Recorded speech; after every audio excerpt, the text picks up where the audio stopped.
Assalamualaikum warahmatullahi wabarakatuh. Salam sejahtera untuk kita semua. Bagaimana kabar Bapak Ibu semuanya? Semoga dalam keadaan sehat walafiat, tetap semangat dalam menjalankan aktivitasnya, dan semoga Bapak Ibu selalu sukses. Kabar gembira untuk para pensiunan PNS ya. Ini ada informasi yang menggembirakan, di mana untuk skema gaji pensiun ini akan dirombak ya. Di pemerintahan Prabowo Subianto mulai tahun 2025 ini ada skema penggajian pensiunan yang baru. Nah, untuk itu mari kita simak bersama, kita pahami bersama seperti apa ya untuk skema pensiunan yang baru yang bisa mensejahterakan para pensiunan ya. Untuk itu silakan Bapak Ibu untuk memberikan dukungan subscribe, like, isi komentarnya. Mari kita simak bersama informasi selengkapnya. Silakan Bapak Ibu untuk mengisi komentarnya ya. Terima kasih. Sistem pensiun di Indonesia, saat ini Indonesia memiliki dua pilar utama, yaitu dana pensiun wajib dan dana pensiun sukarela. Pilar pertama terdiri dari program terkait jaminan hari tua dan jaminan pensiun baik untuk pekerja di private sectors, ASN, serta anggota TNI Polri, di mana untuk pilar pertama akan dikuatkan berdasarkan Undang-Undang P2SK dengan adanya program pensiun tambahan yang bersifat wajib. Pilar kedua adalah program pensiun sukarela yang diselenggarakan oleh Badan Hukum Dana Pensiun. Bapak Ibu hadirin sekalian, secara statistik OJK melakukan perubahan sudut pandang di mana sebelumnya dana pensiun wajib dimasukkan ke dalam kelompok perasuransian, yaitu asuransi sosial. Namun sejak Januari 2024, statistik tersebut diperbaharui sehingga masuk ke dalam kelompok dana pensiun. Hal tersebut bertujuan memberikan gambaran lebih utuh mengenai kondisi ekosistem pensiun di Indonesia saat ini. Secara agregat, total aset dana pensiun per akhir Mei 2024 sudah mencapai 1.439,71 triliun rupiah atau tumbuh 8,36% year on year, atau jika melihat compound annual growth rate pada periode 2020 sampai 2023 mencapai 9,95%. Jumlah penyelenggara program pensiun berjumlah 222 dengan 3 penyelenggara program pensiun wajib dan 3 penyelenggara program pensiun sukarela yang mengcover 28,29 juta peserta dari seluruh program tersebut. Secara replacement ratio dari hasil analisis dan kajian yang dilakukan, estimasi baru sekitar 15-20% dari take home pay, walaupun jika dibandingkan dengan basic income-nya sudah sekitar 60-65%. Ibu, Bapak, serta hadirin yang kami hormati, OJK melihat saat ini masih terdapat beberapa isu struktural yang menjadi tantangan bagi industri dana pensiun untuk dapat tumbuh dan berkembang secara optimal. Dari perspektif demand, salah satu tantangan utama yang dihadapi adalah tingkat literasi dan tingkat inklusi dana pensiun yang masih tergolong rendah.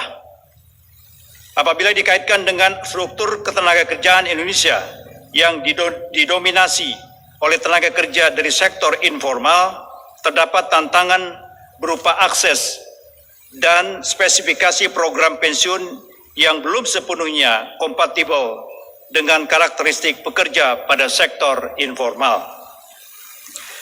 Dari perspektif supply, industri dana pensiun dihadapkan pada isu pada penyelenggaraan program pensiun itu sendiri, antara lain dari sisi infrastruktur, dan kapabilitas dalam mengelola investasi, serta kemampuan pemenuhan pendanaan dana pensiun oleh pemberi kerja, khususnya pada program pensiun manfaat pasti. Selain itu, terdapat pula hal mendasar yang menjadi isu, yaitu terkait rendahnya replacement ratio. Umumnya, penghasilan dasar pensiun PHDP hanya menggunakan unsur basic income, sehingga replacement ratio pun menjadi sangat kecil di kisaran 15-20% dari take home pay. Sedangkan rekomendasi International Labour Organization diharapkan sebesar 40%. Selain itu, penilaian dari pihak eksternal seperti Global Pension Index 2023 yang diterbitkan oleh Mercer dan CFA Institute menilai bahwa sistem pensiun di Indonesia masih butuh pengembangan dan penguatan agar tetap sustain. Dari 47 negara yang dinilai, Indonesia memiliki nilai indeks sebesar 51,8 yang dikategorikan dalam kelompok C. Beberapa usulan untuk peningkatan antara lain memperluas cakupan kepesertaan, keberlanjutan penguatan pengaturan, serta peningkatan transparansi kepada peserta. Bapak Ibu hadirin yang kami hormati, secara global setidaknya terdapat 3 isu pengembangan dana pensiun yang perlu mendapatkan perhatian kita bersama. Pertama adalah mengenai digitalisasi di sektor dana pensiun. Beberapa penelitian baik dari OECD maupun IOPS menunjukkan adanya pengembangan yang cukup masif terkait dengan pemanfaatan teknologi dalam menciptakan individual pension dashboards. Sebagai contoh, pada akhir Juni lalu, Hong Kong melalui Mandatory Provident Fund Scheme Authority MFFA meluncurkan platform yang disebut IMPF yang mengintegrasikan fungsi pengelolaan dana, pembayaran iuran, dan pemantauan oleh peserta. Kedua adalah mengenai program pensiun di sektor informal. Sebagaimana disebutkan sebelumnya, bahwa masih adanya tantangan struktural terhadap isu ini di Indonesia. Bahkan di global, isu ini mendapatkan perhatian khusus dan menjadi salah satu topik dalam OECD Global Forum di Zimbabwe pada akhir tahun 2023 yang lalu. Ketiga adalah pergeseran tren program pensiun manfaat pasti, defined benefit, menjadi program pensiun iuran pasti, defined contribution. Pada forum terbaru di bulan Juni kemarin, IOPS menyampaikan bahwa akan dilakukan revisi atas IOPS Principles yang menjadi acuan OJK dalam melakukan proses pengawasan. Terdapat 3 usulan prinsipal baru, yaitu implementing the pension regulation, monitoring and adaptability, dan assessment and implementation process. Selain itu, terdapat 2 penyesuaian terhadap IO principle yang sudah ada, yaitu objective and responsibilities dan transparency and communication. Bapak Ibu hadirin yang kami hormati, memperhatikan berbagai kondisi dan tantangan yang ada, OJK secara konsisten menerapkan kebijakan strategis di industri dana pensiun dengan melakukan upaya secara simultan antara lain penyelesaian current issues dan di saat bersamaan membangun industri dana pensiun ke depan. Penyusunan peta jalan roadmap ini merupakan salah satu upaya untuk merespon berbagai dinamika yang terjadi di industri dana pensiun yang selaras dengan tujuan pemerintah dalam mengembangkan dan menguatkan sektor keuangan di Indonesia melalui penerbitan Undang-Undang P2SK.